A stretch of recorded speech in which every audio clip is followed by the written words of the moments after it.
Helo, heddiw yma dyn ni am symud o gwmpas. Cofiwch os na fedrwch chi sefyll, mi fedrwch chi wneud eich gorau glas wrth eistedd. Felly dyn ni am ddefnyddio'r pêl. Mae hwn yn rhoi ffocws i ni i medru symud ag ymestyn ag just cael hwyl mewn ffordd. Felly mae'r pêl yn mynd i fyny ar diagonal i fyny a fo i fyny ac yna i lawr. I fyny ac i lawr.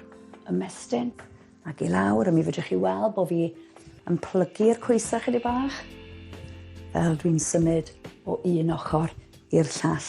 Ac wrth gwrs, os na fedrwch chi fynd yn sydyn, gwnewch yn yr afwch, tymor i lawr fel bod chi ddim yn mynd mor sydyn, a fedrwch chi ganolbwyntio ar y symudiad, newid i'r ochr arall. Felly i fyny, efo un llaw, ac yna i lawr. I fyny ac i lawr. I fyny, neu mi fedrwch chi fynd ar draws, i fyny fel hyn, ac yna i lawr. I fyny, ac i lawr. A felly os dwi'n cyflymu'r symudiad, mae yna fwy ymdrech, a wedyn dwi'n teimlo'r anadlu yn newid. Felly os dwi'n mynd yn ara 10, mae o fatha ymarfer gwahanol mewn ffordd, ac dwi eisiau chi codi curiad eich calon. Ac yna dwi'n mynd ar bêl rownd i'r cefn, ac ymlaen.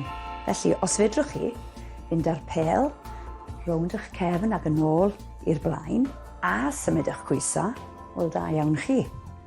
Ac wrth gwrs, os ydych chi'n gwneud ar eich eistedd, mi fedrwch chi cerdded ar yr unfan, tra bod chi'n eistedd ar eich ben ôl. Ac yna i'r ochr arall, felly dwi'n newid yr cylchtroi. Ymlaen ac yn ôl, ymlaen ac yn ôl. Wrth gwrs, mae hwn yn ymarfer reit dda i'r ysgwydd hefyd. Da iawn.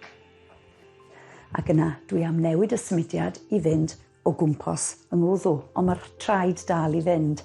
Felly, tu ôl, ac yn y blaen, tu ôl, ac yn y blaen, arafwch, os na fedrwch chi fynd mor sydyn, ac yna, dwi'n mynd i newid cyfeiriad, nôl, ac ymlaen, nôl. Ac wrth gwrs, fel dyn ni'n codi'r brichau fyny uwch bel, y galon, mae'r calon yn gorau gweithio chydig bach yn galetach ac yn ôl at ei gilydd. Tro yma, dwi'n mynd i rhoi un goes allan i'r ochr, mae'r pêl yn mynd allan i'r ochr ac yn ôl i'r canol. Ochr ac yn ôl, ochr ac yn ôl. A mae'r goes dwi'n sefyll arno, mi fedrwch chi weld bod o'n plygu, allan ac allan. Ac wrth gwrs, os ydych chi'n gwneud y symudiad yma'n gynt, dwi'n gweithio chydig bach yn galetach eto. Da iawn. Ac yna dwi am symud y goes i'r cefn. Dwi'n mynd i droi'r ochr fel hyn.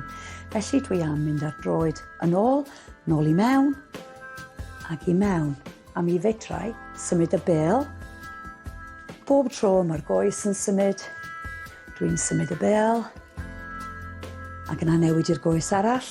Felly mae'r goes yn mynd yn ôl, mae'r bêl yn dod ymlaen, ac yna mae'r bêl yn newid i'r llaw arall, ymlaen, ac yn ôl, ymlaen, ac yn ôl. Da iawn. Ac yna dwi am agor y coes allan fel hyn, dwi'n plygu, dwi'n dŵad ar sowdlu fewn at y pen ôl. Dwi'n gwybod fydd rhai ohonoch chi'n ffeindio hwn yn anodd oherwydd anhawster efo'r ben glin, a falle bod chi'n teimlo'r cyhyra yn tynnu ar blaen y goes. Ond mae'r bêl, dwi'n mynd i fynd ar bêl rownd, dros top ymhen ac i lawr, dros ymhen ac i lawr. Ac wrth gwrs, os na fedrwch chi fynd ar pêl dros eich pen, iawn i chi ddod o fo ymlaen. A jyst newid o law i law. Ac yna i lawr, a mae'n siŵr bod chi'n teimlo'ch hun yn colli'ch gwynt chydig bach. Hefo'r bêl, dwi am mynd ar bêl i fyny dros ymhen, i lawr. Dwi am ymestyn allan i'r ochr, dros ymhen ac i lawr. Wedyn dwi'n gafal ar y bêl efo'r ddwy law, ac yna dwi'n gwneud llun cylch. Felly gweithio trwy canol ym nghorff i, anghefn, newid cyfeiriad, dros top yng nghorff, cylch mawr, rownd a rownd, ac yna troi hefo'r bêl. Sbiwch ar y bêl i weld os di'r troi'n gyfartal ar y ddwy ochr. Cofiwch peidiwch symud pen gormod, neu ewch chi'n chwil. Ag anadlu mewn. A dyna fo, unwaith eto, mae'r ymarferion wedi gorffan am heddiw. Hwyl!